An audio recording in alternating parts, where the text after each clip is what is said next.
Oh, all right. Hey, welcome back, folks. I'm trying to trying to finish up this part two. First attempt at all this. So, anyways, just trying to help people out fixing this thing. I did make up a schematic for the injection module and the spark, anything basically to make the engine run. So we can, yeah. So, but anyways, don't mind my. Okay. So this is the John Deere 445 fuel injection module schematic. This is the one I drew up. So let's see if I can. So this here is the actual module. And if you look, see it matches what we got here. What I drew is this, the dotted line here is this actual module. So this is, the hardest thing to find on here was these pin numbers. So with the pin numbers on here, definitely helps. Because if you look at the schematic, it's just showing you,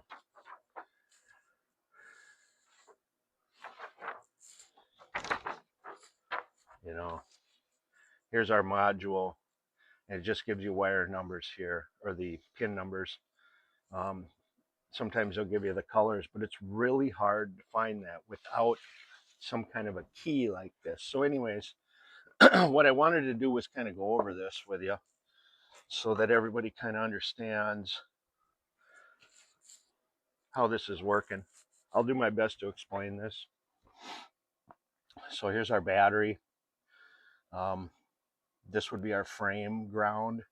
This is like a heavy, a heavy cable going from the battery to the frame. And on the other side too, we have a heavier positive lead that goes to the starter solenoid there. So this be our negative. Uh, there's two fuse links here. So this one goes, and then there's also a fuse on that little panel. So our main power, this is live all the time at this point, okay? Because we're going straight through. Both of these are live. This one's not going to energize till we turn it on. So right now we're sitting here with 12 volts on that 87 line there. So when we turn our key on, now we're just going to turn it on. We're not going to crank on it. Now that key, I got to take a deep breath here. So what that's going to do, that will give us 12 volts on our two ignition coils. It'll also give us 12 volts to the one side of the fuel injector. That will also give us 12 volts on K5 coil of the relay here. And the other side is grounded. So as soon as I turn that key on, it's going to energize this relay, close this set of points, and light up this line. Oh, I made a mistake already. That was a fuel injection lamp. So I'm sorry. So when we energize this coil, that's going to give us 12 volts on the fuel injector and also give us 12 volts on the fuel relay pump. Now, this also triggers to ground to prime the pump. So if I turn the key on and the fuel pump runs, if you listen, you can hear the fuel pump running. That means you're halfway there. That means both of these relays are working if the fuel pump's running. That also means that this is working. So let me see if I can explain this a little better. So most of this stuff, so once we get 12 volts to the module here, we also need a ground. Okay, now here's our ground here that goes into these three grounds that feed the module. But also, the most important one is that we need this relay to close to give us 0 volts on the violet wire. Okay, they might call it purple. I think it's just purple on there. So we have to make sure that we have our 12 volts from here to here. So when we go to the machine, that's the first thing we're going to check. Do we have 12 volts here with the key on? Because that tells us a lot. It tells us this is working. This relay is a safety relay. That comes like through the PTO switch, a couple safety switches. This was a problem on this machine. It wasn't making all the time. It was intermittent. So we were losing that occasionally. I also had an issue with the wiring. Found some melted wires. But like for instance, okay, so fuel injector, we have our 12 volts. Let's say at this point in time, we do have our 12 volts going here. And so what it's going to do, I've got it written here. This is pulse width modulation, syncing. Okay, so this is pulling to ground. So this is going to be a pulse width modulated on here, which is basically you're controlling the on time for the amount of fuel going into it. So that's through the, what am I thinking of? You know, the charts. On the same token, it does the same thing on the two ignition coils. It's basically, you got 12 volts on this side. You're pulling this side to ground, on and off, back and forth for the two different cylinders. It's possible they might double fire. I don't know for sure on that. And then when we turn the key on, of course, on the same, this will pull to ground here. This relay has 12 volts on it on this side, that coil, that'll pull to ground on when you first turn the key on to prime it. And then once you start cranking the key and it sees rotation, it sees pulses here, then it will engage this to ground again, turn that fuel pump relay on so it runs all the time. At that point, we also, providing that we've got our 12 volts going in here, 12 volts here, ground here. And now we're also gonna, when we're measuring this stuff, we're not gonna leave our ground hooked to the battery. Okay, we're gonna follow that ground up here. And actually, I think on the notes here, I'm taking all my voltage readings from this pin on the ground, okay? We're gonna back probe this, we're gonna back probe this stuff, and you're not gonna use these big ugly leads. These are like the best thing I've ever found for putting on leads. Why I'm shaking so much today.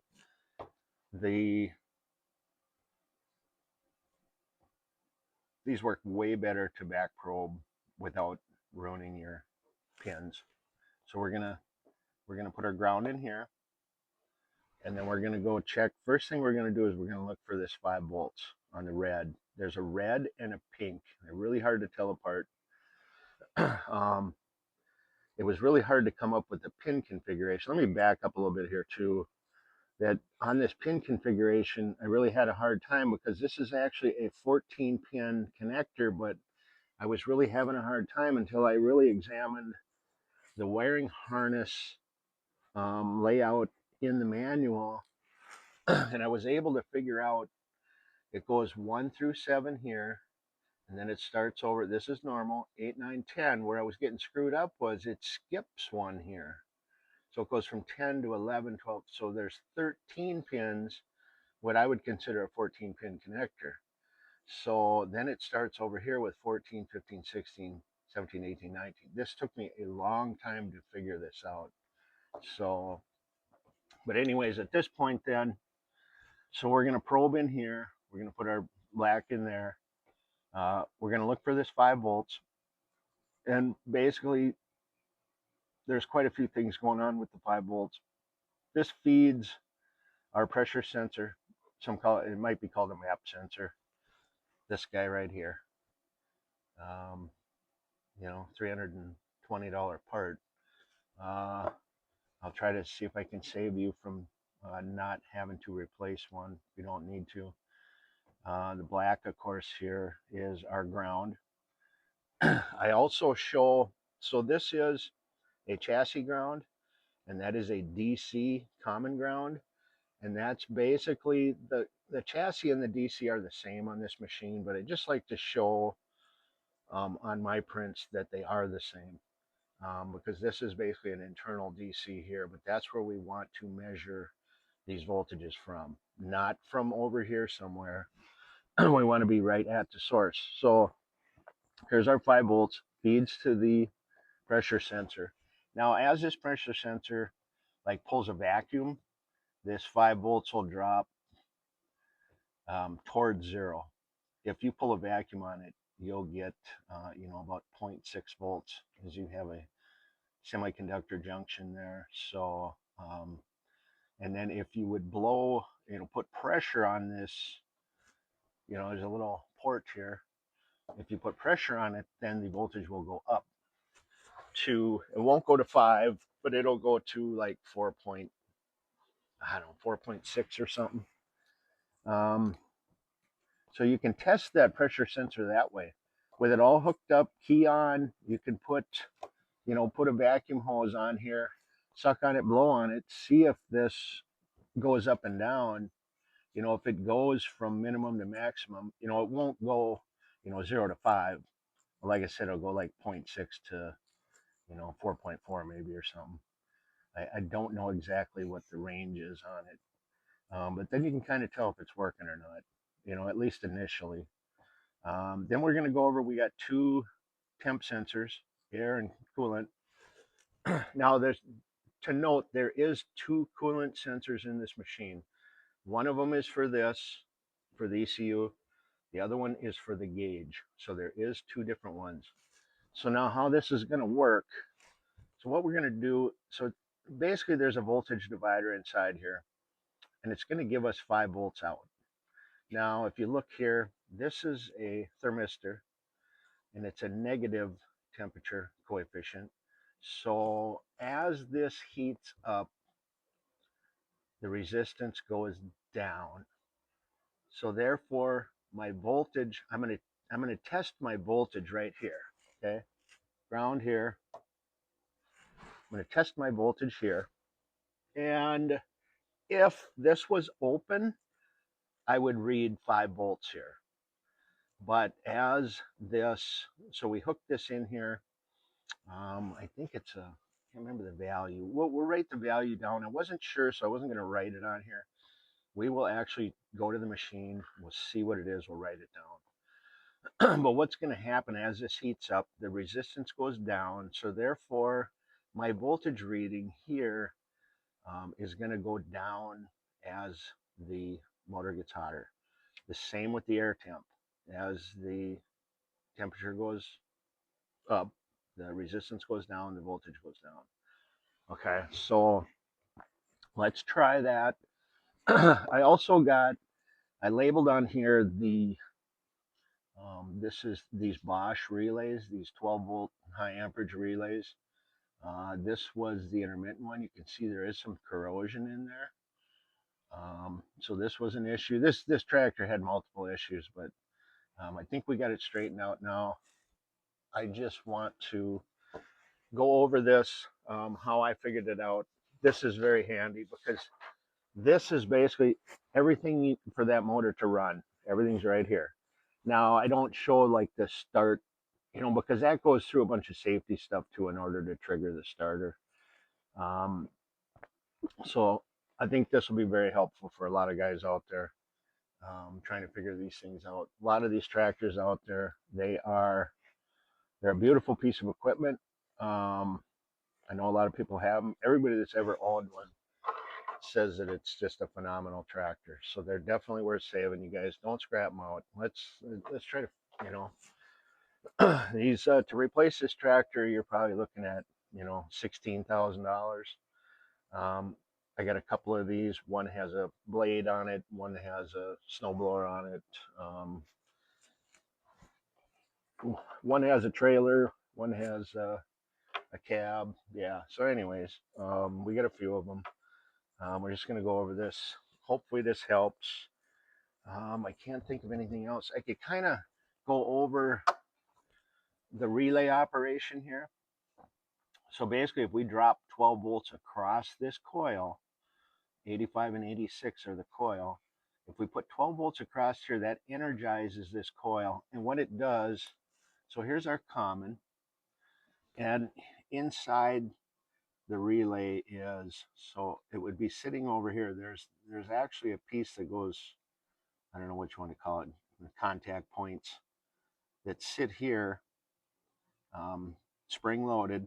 So it's on the normally closed. So it jumpers from here, it jumpers over to here, like these two are together. And when I energize that coil, what it does is it flips this over to this one. So now it's connected from here to here. When I de-energize that coil, it snaps back to the normally closed position. So that's in a nutshell what's going on here. Now sometimes, because it is electromechanical, these things, they fail. Any kind of intermittent problems, a lot of times the relays, these are cheap. I suggest though, if you suspect one that's bad, just replace it. Okay, you start swapping different relays, pretty soon you don't know what you got. Now you got a problem somewhere else. If you suspect, if I had a fuel pump that was intermittent, it's generally going to be, one of these two. It's like, change one with a brand new one. Does it make any difference? Maybe not. So it's like, okay, then I'll use the other one and swap this one, But always start with a new one. Makes life easier because you're going to have to replace one anyway. So why not get a new one so you're not chasing your tail? I'm hoping this is all still running and working. And we're going to go over to the machine now. It's all I need is this. And let's give this a try. All right, I'll try to not be. There's my. Okay, so here's the 445. I kind of got this set up. Hopefully I can just drop this in place. Does that work? Try not to make too much wiggly noise. All right. So there's our module. And here's the paper. I Velcroed these on there. It doesn't want to stay, but otherwise they're, they sit there and flop around in there. They're really hard to put back together. So the Velcro definitely works, definitely helps. So, all right. So what we're going to do, looking at this, it's just like that. So my black lead, actually, let's check the 12 volts first. Okay. So that means I want to see, okay, 3 over, the violet one right there. That should be our plus 12 when we turn the key on. And the, wait a minute. I should have brought that flashlight over here. Dang it.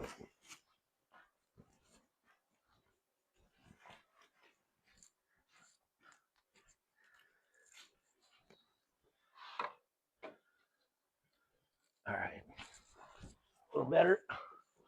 So we wanted to check for 0 volts on the violet. So actually then we're going to go this way. And our 12 is 3 in on the back side here. Looks like that one right there. All right. DC voltage. Are we in the frame there? Yep. Turn the key on. I heard the fuel pump run for X amount of time. Battery's a little low, but we do have our 12 getting here. Now, if you didn't have that 12, you would have to like say, okay, am I missing the positive? Am I missing the negative? So then I could go, so I'm,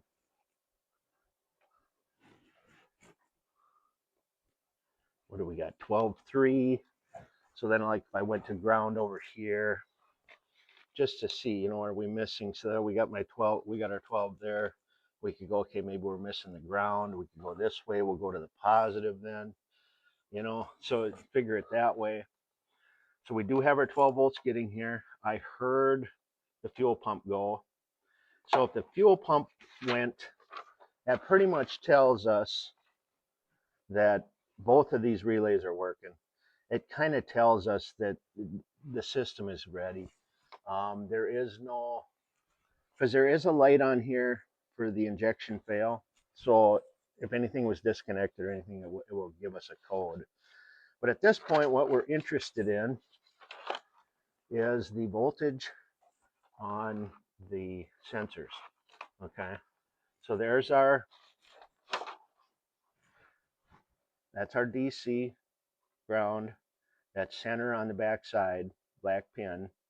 Okay, now we're gonna go for, here's the red.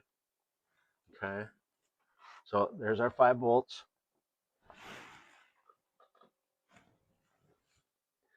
And then, okay, I wanted to look. So the temperature of the motor, look at that, it's exactly 50 degrees.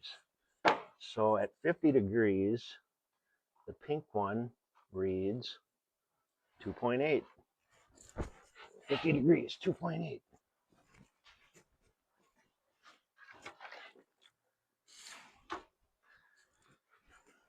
I'm not that good at editing, so I'll try to. Okay, so we got 2.8 at 50 degrees. Okay, is the other one the same? So that's the pink one. The yellow one's behind it. 2.8. So they're very close, even though they're different sensors, but they must have. So 2.8 at 50. Okay. And then the map sensor, green and white one back here, reads 3.6. Oh, I'm just going to, excuse me, I'm going to mark it on here. Okay, I got 3.7 on here. So, but in reality, we're reading 3.6. Okay, so actually it looks good. This thing initially had some wacky readings when I was trying to do the temp sensors on here, and I wasn't having much luck. And what I found was the main wiring harness here for the top of the motor, from here, this hole where it goes up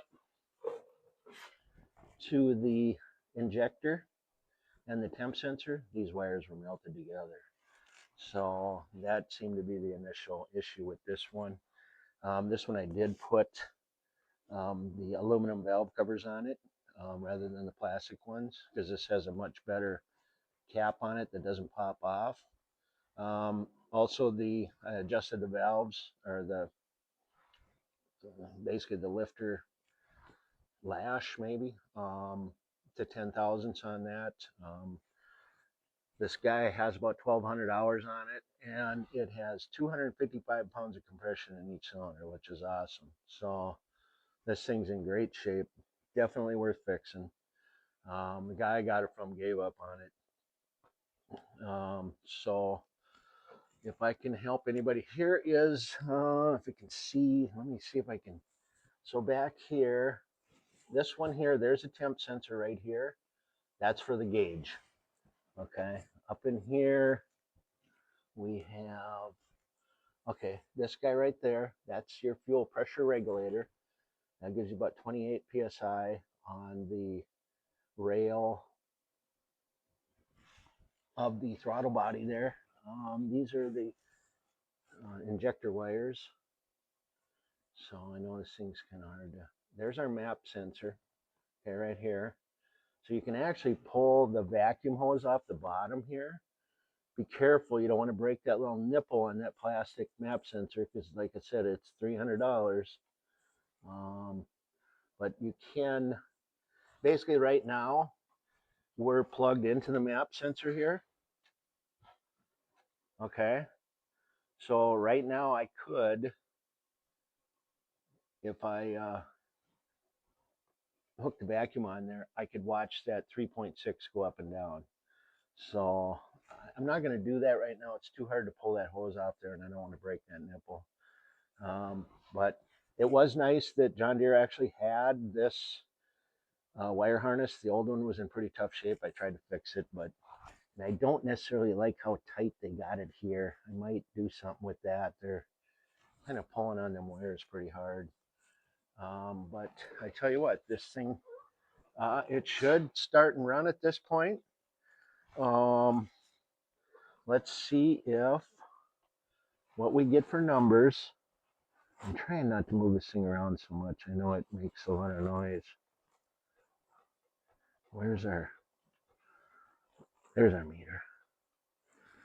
Sorry. I'm not very good at doing this, but so let's see what happens. Okay, we're just gonna reprime it. Always listen for that fuel pump. All right.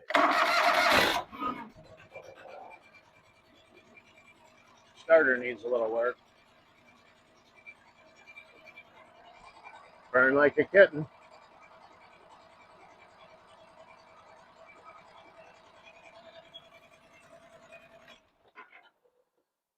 Yeah, great tractors. So hopefully this is helpful. We got a lot of machines to work on here. We're going to try to do our best. I got a friend of mine who wants to come out today. He's got some stuff to work on. Um, we will give that a try. Okay, so I can see in the video it was hard to tell that it was actually running, but the thing was purring like a kitten. If you watch closely, you can see the wires wiggling. I did take it out for about a 2-hour test spin, moved a bunch of snow with the blade just to move some stuff around, and the thing worked absolutely beautiful. Very happy with it.